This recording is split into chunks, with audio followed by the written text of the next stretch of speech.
Hey y'all, this is Anna Alexander, and this is a Dish About the Dish happy hour where we are cruising through 1,200 recipes in the International Bartender's Guidebook, copyright 1996. And we are in the A's still.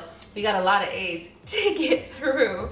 But today I am going to share with you two cocktails featuring Southern Comfort, which is a liquor that if I've had it, I haven't known that I've had it. It is a whiskey, but it's a whiskey. Seems like I've been drinking already. It's a whiskey, but it's also made with like spices and stone fruit, and oh, this smells really nice. You know, they made a candle out of this. I would burn it all of the time.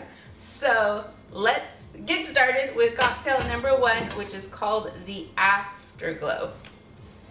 So during some research, I couldn't find any specific origin stories for this cocktail.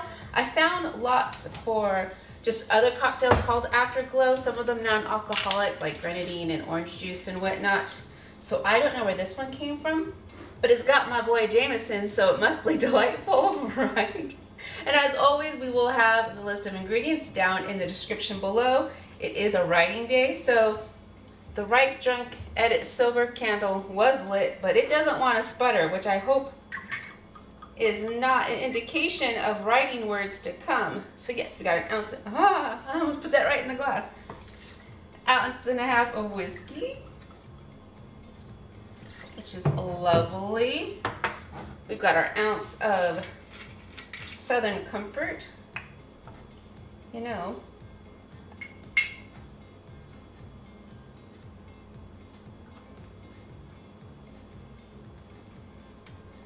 well, that is mellow. That does burn a little bit because that is the first drink of the day.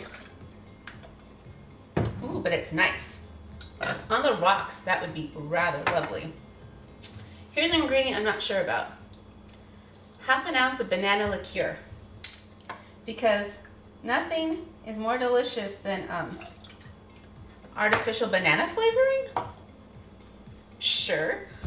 Well, then we add to this a teaspoon of grenadine. Kind of want to add more than that.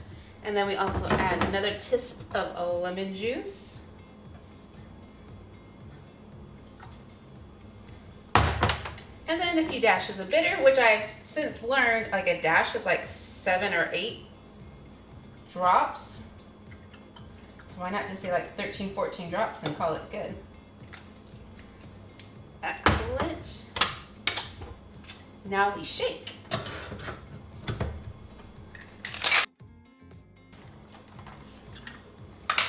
See, put in our old-fashioned glass. Now it does say to garnish this with a pineapple spear, which I don't have, so we'll go with it as it is. Ooh, that looks rather refreshing. So here we have our Afterglow cocktail. Give this a try.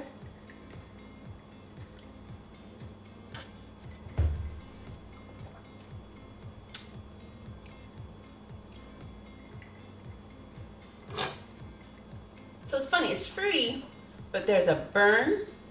It's not a bad burn. It's just a burn. It's an alcoholic burn is what it is. The funny thing is that I can smell it, but I can't taste the banana liqueur, and so I don't know why it's in here at all. Overall, it's not a bad cocktail,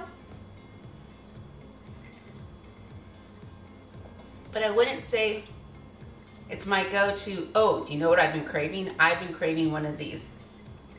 You have to try it out and tell me how you think of it, especially with that banana part. It's weird. It's so weird. You can smell it, but you can't taste it. And why are you there? Oh, all right. So we'll clean up and we'll head on to cocktail number two. Our cocktail number two is the Alabama Slammer, and I can't say it without saying it, Alabama Slammer, which was a very popular cocktail in the 70s and 80s in the college bar scene, and mostly near the University of Alabama. If I get it wrong, someone will call me on it. So we're going to fill up our, I guess I should put my finger, my very special cocktail glass. Right here. my brother. And this one has got some ingredients that I don't get to play with that often, so I'm actually really excited. So we're gonna start off with our 1.5 ounces of Amaretto. Maybe, here's my shot glass here. And I almost did it again.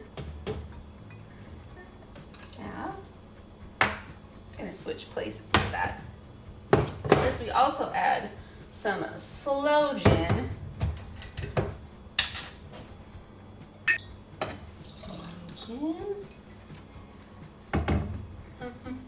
And then a 1/2 ounce of lemon juice. And I almost forgot the Southern Comfort, which would not go well. Well, that's an interesting way of pouring that. Now, I have seen recipes that call for orange juice. Actually, most of the recipes called for orange juice. This book called specifically for lemon juice, so I'm gonna make it with lemon juice. And we shall see how it goes. I feel like I should shake that longer. Well, that is also pretty in pink. Why is it pink? Oh, must be from that Sloe gin. Okay, so here we have our Alabama Slammer. Was it Roll Tide? Here we go.